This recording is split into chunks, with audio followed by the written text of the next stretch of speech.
years, Sherry Kelly Marshall has led the way in workforce innovation in Southwest Ohio, and that's led to nearly $200 million for initiatives that remove barriers to employment, connect job seekers with employers, and create prosperity. Before she sails into retirement, though, she sat down to reflect on those 2 decades with Courier publisher Jamie Smith.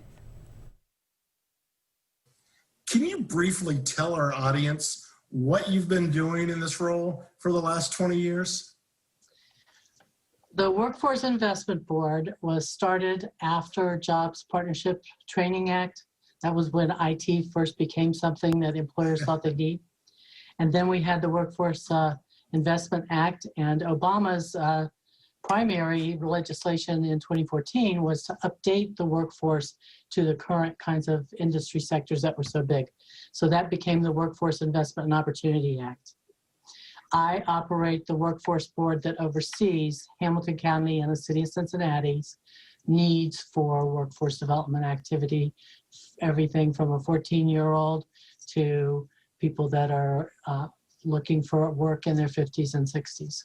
Okay, wow. So from the beginner to the second and third act, right? Yeah. Well, talk a little bit, obviously, for the length of time that you've been in the organization, you've seen a lot of changes. Talk about some of the major changes that you've seen in workforce. The industry sectors in our area of Cincinnati, Hamilton County have been pretty much the same industry sectors for a time, but all of them have been influenced by information technology.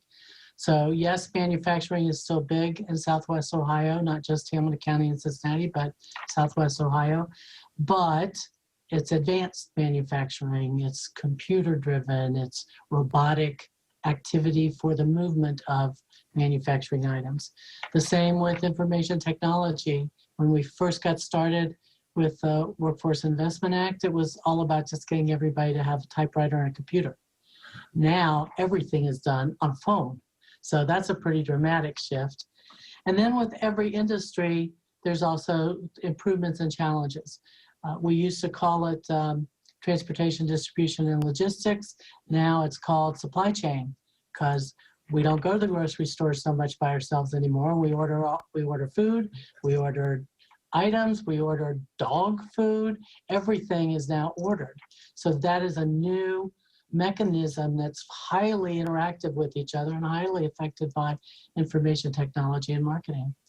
Healthcare, I'd love to say it's the same, but it's not. There's all kinds of new programming. Most of us go in to make an appointment on our internet services. We don't call in and wait online to get our appointment. So pretty much every industry has been impacted by the fastly growing interaction with each other and the fastly growing impact by IT on how everything is done. And then to end my career, we're dealing with COVID and how pretty much everything is done, including ourselves, in social media virtuals. Can you imagine 20 years ago, if the pandemic hit us 20 years ago and everyone was forced to work from home and shelter in place? I mean, we couldn't have done it, right? No, we couldn't. Like you said, ordering groceries. We couldn't have done that from home 20 years ago, and we definitely couldn't have had this interview 20 years ago. And we just did a recent drive-by job fair with one of the local hospitals, and they actually hired 10 people from the drive-by. So that's incredible. Who would have thought? Yeah.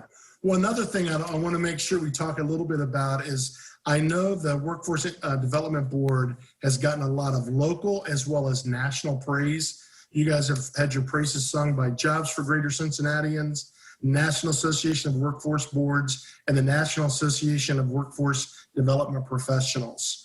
Can you talk a little bit about how that's been possible and what that means to the region? It's appropriate recognition of the region. We're a smaller city and we're a single city and county combined. So there aren't a lot of those in the country that wind up being recognized by national boards as having implemented the newest thing that was going to help affect workforce development. The awards are an indication of how well we work together, how our business community is involved, how the city and the county have people on the board who also try to infuse what's going on within the city and the county. And it takes a lot of work. It takes a whole lot of hours. It's one of the reasons why I'm retiring. Is it just I've given it 18-hour days for years, and just Well, I want to congratulate you on your years of service. I want to thank you. The region wants to thank you. You know, I just read something on our homepage this morning about Ohio being in the top 3 places to do business. People like you and organizations like you are a very important part of why we can get those rankings. So thank you. Best of luck to you. And we'll keep in touch with the organization to find out who the next up is. Okay. Thank you very much for your interest. Thanks. Have a great day.